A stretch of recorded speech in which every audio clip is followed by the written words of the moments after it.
नमस्कार, प्रणाम। हम हैं नेहा निहारिका यानी कि आपकी भाभी जी, और हम आज फिर से निकल गए हैं मैदान में। अब आज हम लोग बात करने वाले हैं गुरुजी का। अब देखिए कि आजकल जो है गुरुजी बहुत सारे पढ़ाने की जगह जो है क्लासरूम छोड़ के कुछ लोग जाति गिनने निकले हैं, तो कुछ लोग जाति माने क्लासरूम छोड़ के सड़क पे संग्राम कर रहे हैं। अब देखिए कि बिहार में आजकल ऐसा कोई दिन नहीं जा रहा है जब आपको सड़क पर जो है संग्राम करते शिक्षक लोग नजर नहीं आ जाएंगे। कभी मिड डे मील का विरोध, तो कभी बहाली का विरोध, तो कभी जनगणना का विरोध। अब देखिए ना, देखिए बहुत सारा शिक्षक लोग जो हैं विरोध कर रहे हैं। आइए इन्हीं लोगों से बात किया जाए। और कुछ नहीं दे रहे हैं हम लोग को बता रहे हैं कि तुम लोग की कोई हैसियत नहीं, तानाशाह है हम। असली नहीं है, वो भी परीक्षा पास करें। जब तक सरकार राज्यकर्मी घोषित नहीं कर सकती है तब तक विरोध जारी रहेगा। 20 वर्ष के बाद एग्जाम नहीं होता है। ये बताइए सर कि इतना बढ़िया मौसम है, इस सारा मौसम छोड़ के, पढ़ने लिखने वाला माहौल छोड़ के आप लोग क्यों रोड पे निकले हुए हैं? इसलिए कि हम लोगों को जो नई अध्यापक नियमावली आया है वो शिक्षक घोर विरोधी नियमावली है। शिक्षक अपना 15-16 साल 20 साल से अपनी सेवा ईमानदारी निष्ठा पूर्वक दे रहे हैं, और आज वो उनसे कहते हैं कि वो बीपीएससी द्वारा परीक्षा ले, ये कहीं से न्योचित नहीं है। स्थिति यह है कि हम लोगों का जो है से कि स्पष्ट तौर पर हमारे शिक्षक 15-20 साल से सेवा दे रहे हैं, और उन्हें पूर्ण वेतनमान राज्यकर्मी का दर्जा देने के लिए पूर्व में भी सरकार हम लोगों के लिए कह चुकी थी, और आज जब देने की बात आई तो आप नई नियमावली बनाए हैं, वो नए लोगों पर लागू होता है, पुराने लोगों पर कतई नहीं लागू होता है। इन्हें हर हाल में हमें पूरे बिहार के तमाम नियोजितों को बिना शर्त बिना परीक्षा का राज्यकर्मी का दर्जा देना होगा। देखिए कि सरकार ने जो है वो तो सारे शिक्षकों के बीच का जो है भेदी भाव खत्म कर दिया। मतलब जो 15 साल से 17 साल से शिक्षक पढ़ा रहे हैं वो भी, और जो शिक्षक अभ्यर्थी बहुत लोग आपसे पढ़े होंगे वो भी आपके साथ बैठ के एग्जाम देंगे, तो सारा भेदभाव ही खत्म कर दिया गया। तो क्या लगता है कि इसमें भी कुछ झोल झाल है? ये भी आप लोग के विरोध का कारण है? पूरी तरह से झोल झाल है। हम लोगों की गरिमा को जो है सरकार ताक पर रख दी है। हम लोगों ने इतना 15 वर्षों से जो सेवा दे रहे हैं उसका प्रतिदान यही मिला है हम लोगों को। हम लोग जहां प्रोन्नति का इंतजार कर रहे थे, हम लोग स्थानांतरण का इंतजार कर रहे थे, और सामने आ गया नियमावली 2023। यह हमारे साथ बहुत बुरा मजाक है हम लोगों के साथ। हम लोग तो स्तब्ध हैं सरकार के इस कदम से। आखिर शिक्षक जब निराश होगा, शिक्षक जब प्रताड़ित होगा, तो ये समाज किस ओर जाएगा? देखिए सीटेट का एग्जाम दिए, बीटेट का एग्जाम दिए, मतलब ST-AT का एग्जाम दिए, बीएड का एग्जाम दिए, दक्षता, अब बीपीएससी आ गया है, तो इतना सारा एग्जाम दे के जो है आप लोग माने कि असली वाला शिक्षक बनिएगा, तो ये भी आपके विरोध का कारण है क्या? नहीं, विरोध का ये कारण नहीं है मैडम। हर पढ़ाई का, हर चीज शिक्षक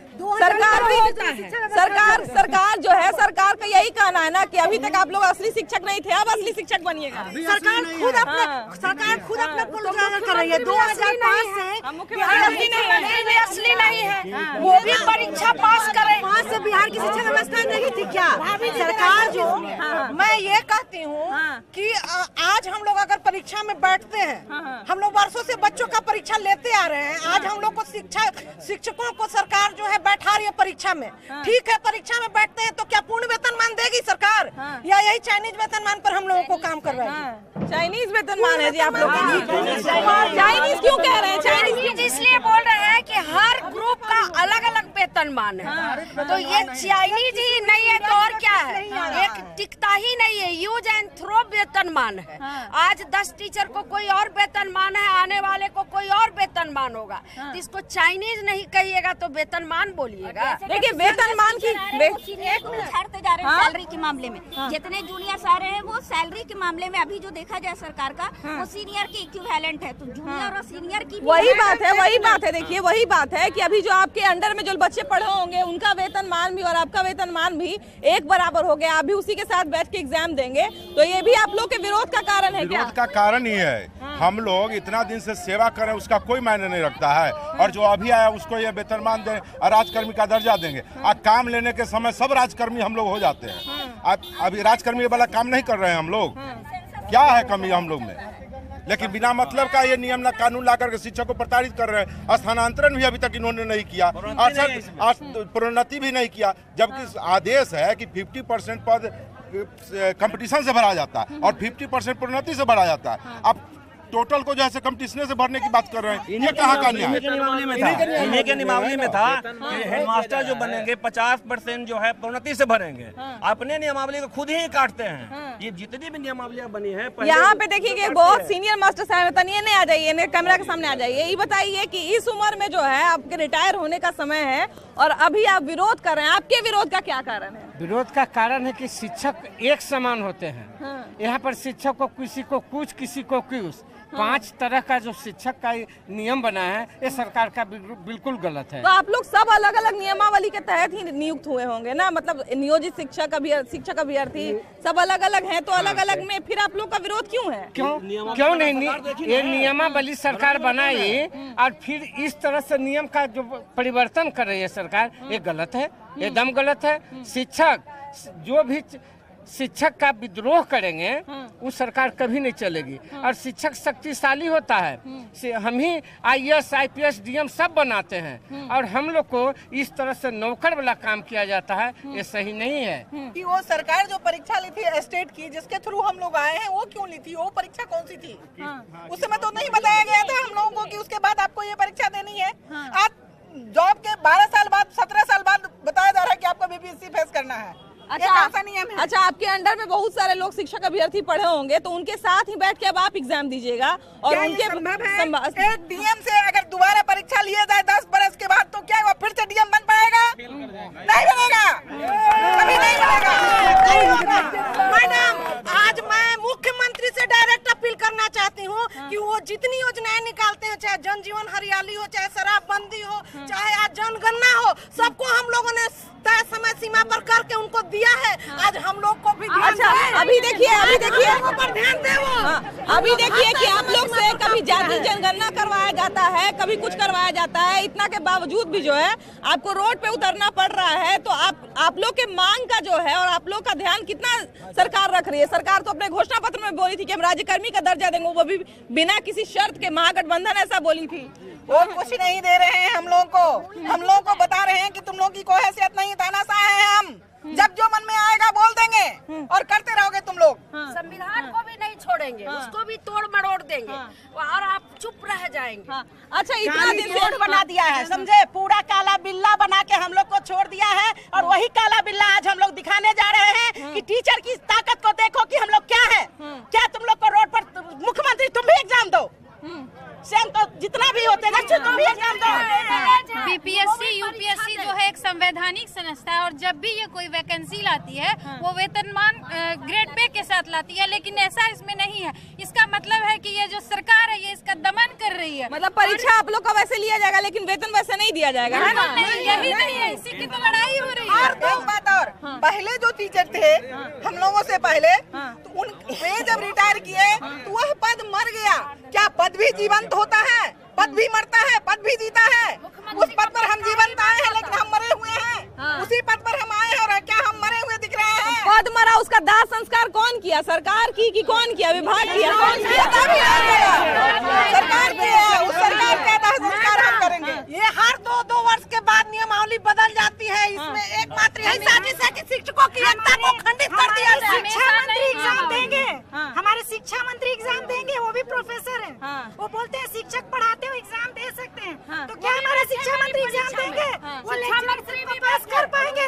यदि वो कर पाएंगे तो हम भी कर पाएंगे।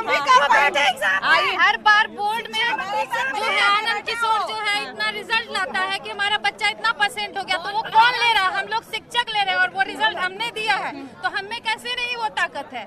आइए ना, थोड़ा भीड़ को चीरते हुए अंदर जाए अंदर के शिक्षक क्या कहते हैं ये भी थोड़ा बात करना जरूरी है। आइए सर इधर आइए। इतने दिन से आप पढ़ा रहे हैं, इतने बच्चों को आप पढ़ा चुके हैं, तो ये बताइए 17 साल से पढ़ा रहे हैं, मतलब बोले ना कि 17-20 साल से लोग पढ़ा रहे हैं, तो जब इतने साल से पढ़ा रहे हैं तो फिर एग्जाम देने में क्या समस्या है? क्या कितनी बार एग्जाम दी जाए? शुरू में जो मापदंड बनाया गया उस एग्जाम में हम सब शामिल हुए, हम सब उत्तीर्ण हुए। जो नहीं उत्तीर्ण हुए उनको फिर एग्जाम ली गई।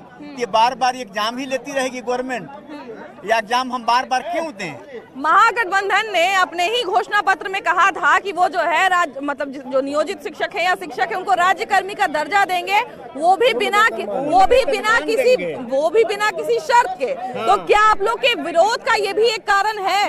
हाँ, हम निश्चित रूप से सबसे बड़ा कारण है कि तेजस्वी यादव ने अपने घोषणा पत्र में लागू किया था कि सबसे जैसे मेरी पहली कलम से नियोजित शिक्षकों को पूर्ण वेतनमान देंगे और राज्यकर्मी का दर्जा देंगे, लेकिन उन्होंने तो यह भी नहीं करके एक नई नियमावली ला दी। मैं बताता हूँ आप लोगों को कि नई नियमावली आएगी तो हम 18 साल से जो नौकरी कर रहे हैं वो क्या होगा, ठीक है, हम परीक्षा दे के पास भी करेंगे तो फिर नई लोगों के साथ शुरू करेंगे।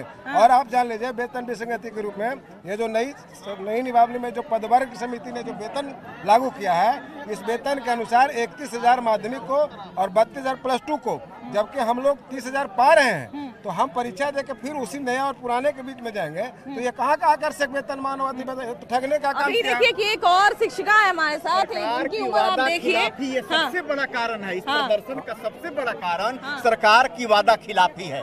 सरकार पहले हमसे बोली थी, इस गठबंधन के पहले बोलते थे कि हम आएंगे तो पूर्ण वेतनमान देंगे, हाँ, बेशर्त राज्यकर्मी का दर्जा देंगे। कहाँ चली गई उनकी बात, हवाई रह गई बात। ये वादा खिलाफी के खिलाफ ये प्रदर्शन है। आप लोग के जो है विरोध का क्या क्या पॉइंट है, ये हमको बड़ा अच्छा से समझाइए जरा। सबसे बड़ा पॉइंट तो ये है कि यदा कदा ये हमेशा प्रतियोगी परीक्षा का आयोजन कराते हैं। हेडमास्टर की बहाली होगी, प्रतियोगी परीक्षा लेंगे, ये करे होगा, हम प्रतियोगी परीक्षा आज जो नए टीचर आएंगे, हम 18 साल से पढ़ा रहे हैं, तो क्या हम उनके समकक्ष हो जाएं? फिर मेरी सीनियरिटी कहाँ गई? आज जो मुख्यमंत्री है वो पुनः अभी परीक्षा देकर दिखाएं कि क्या वो इंजीनियरिंग पास कर जाएंगे, फिर से मुखिया का चुनाव लड़ेंगे, फिर से वो IAS को कहिए कि एक IAS जो तब निकाले, आज परीक्षा देकर क्या वो निकाल सकते हैं? पढ़ने का एक समय होता है, कंपटीशन में बैठने का एक समय होता है, एक उम्र सीमा निर्धारित होती है। अब आज 2 साल 3 साल में लोग रिटायर करेंगे तो कहाँ से वो परीक्षा दे पाएंगे? और इतने जूनियर हो जाएं जो आज उनके साथ हम आएंगे तो आज से मेरी नौकरी गिनी जाएगी। अभी देखिए हमारे साथ एक और बहुत सीनियर आदमी है। देखिए कि अभी जो है आपके अंडर में पढ़ के लोग गए होंगे, आप लोग के अंडर में इतना सा मतलब आपसे 20 साल जूनियर होंगे, वो भी आपके साथ बैठ के एग्जाम देंगे और वो भी आपके समान जो है वेतन उठाएंगे, आपके समान सुविधा उठाएंगे। तो क्या आप लोग के विरोध का ये भी कारण है? देखिए, पहला विरोध का कारण है कि हम 10वीं पास किए, ये स्टेट परीक्षा है वो भी निकाले हुए, मेरे पास डिग्री है, और आज 17-18 साल से हम लोग नौकरी में हैं, और हम लोग इतने साथी दिए, उसमें से 10 साथी निकले, बाकी 90 रह गए 100 में। और जो नया लड़का आएगा, जो भी आएगा अभी यंग आएगा, वो बाकी 90 का सीनियर होकर बैठेगा, और जो 10 जाएंगे उनकी गिनती उस दिन से शुरू होगी। तो मतलब ये रोज नई नौकरी करेंगे हम। ये सरकार विद्यालय को शैक्षणिक माहौल नहीं बना रही है, अखाड़ा बना रही है। आप समझ लीजिए कि हम लोग 18 साल से, इसके पहले पुराने शिक्षक थे और नए शिक्षकों का विवाद था, आज फिर पुनः नियोजित शिक्षक और नए संवर्ग का विवाद होगा। और 18 साल से हम नौकरी करके सीनियर हैं, और जब वो नए संवर्ग में आएंगे और राज्यकर्मी बनेंगे तो हमारे शासक हो जाएंगे। अब बोलिए कैसे व्यवस्था चलेगी?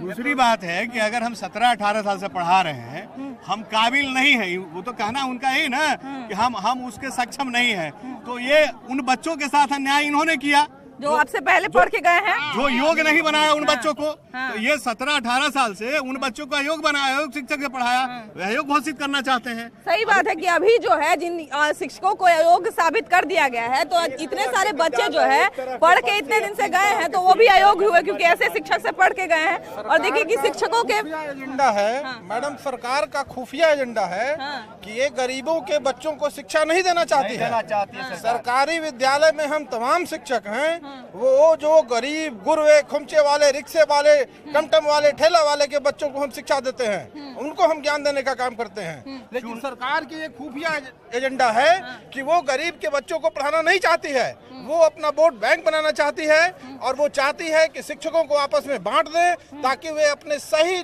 कर्तव्यों का निर्वहन सही से नहीं करें, आपस में लड़े झगड़े, और उन गरीब के तमाम बाल बच्चे निरक्षर रहें ताकि उनके वोट बैंक में वो काम आए। तो जब सरकार नियमावली ला रही है तो इसमें आपस में विरोध का क्या कारण बनता है? आपस में क्यों विरोध? मैं जब सरकार के जब चुनाव का समय आता है, जो हमारे अभी उप मुख्यमंत्री तेजस्वी यादव हैं, चुनाव के समय इन्होंने परम पत्र बनाया था और उसमें कहा था कि नियोजित शिक्षकों का राज्यकर्मी का दर्जा देंगे और समान काम का समान वेतन देंगे।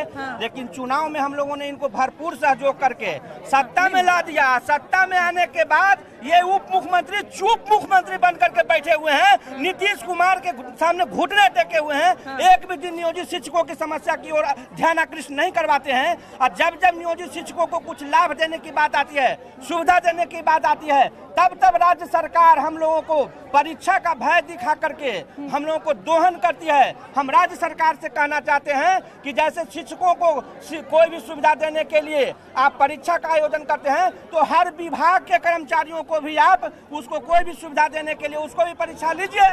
आप मंत्री विधायक जितना भी हैं उनको भी अगर सुविधा देते हैं तो उनको भी एक मानक बनाइए, परीक्षा लीजिए। देखिए हमारे साथ एक दिव्यांग है यहाँ पे और ये स्थिति में भी जो है और विरोध कर रहे हैं और विरोध करने के लिए आए हुए हैं। तो आपके विरोध का जो है, इस स्थिति में आप विरोध करने आए हैं, आपके विरोध का क्या कारण है? जो वादा किया वो निभाना पड़ेगा। मुख्यमंत्री महोदय जो वादा किया था उन्हें निभाना चाहिए। बस उनको याद दिलाने के लिए आए हैं कि आपको आपका वादा याद रखना चाहिए। हमारा साथ आपको मिला है, आगे भी मिलेगा। अगर आप हमारे साथ तो हम आपके साथ हैं। माननीय मुख्यमंत्री जी से ये कहते हैं कि बिहार में डॉक्टर की बहाली हुई, नर्स की बहाली हुई, तमाम लोग की क्या परीक्षा हुई है, सभी लोग को रेगुलर कर दिया गया। आज शिक्षक को परीक्षा दे, लोग परीक्षा दे के नहीं आते, शिक्षक परीक्षा दे करके बहाल हुए।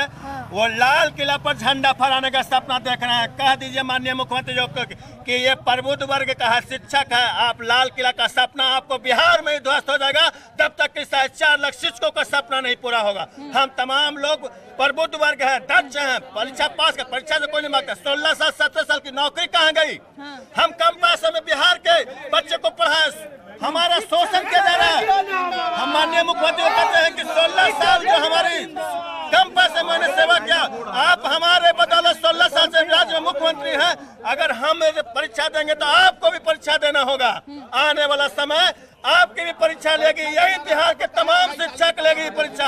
आज सड़कों पर हमें आने के लिए आप जो मजबूर किए हैं माननीय मुख्यमंत्री जी, आपको भी सड़क पर सदन से सड़क पर लाएंगे। मास्टर साहब, आप लोग क्लासरूम छोड़ के रोड पे क्यों उतरे हुए हैं? आज मजदूर दिवस है। मजदूर दिवस के दिन छुट्टी घोषित है। बिहार सरकार की दुरंगी नीति के खिलाफ हम लोग रोड पर उतरे हुए हैं। जब तक हमारी मांगे पूरी नहीं होगी, राज्य नेतृत्व का जो निर्देश होगा, तब तक संघर्ष जारी रहेगा। क्या क्या आप लोग का मांग है, ये बताइए, क्या क्या आप लोग का मांग है? संघर्ष जारी रहेगा।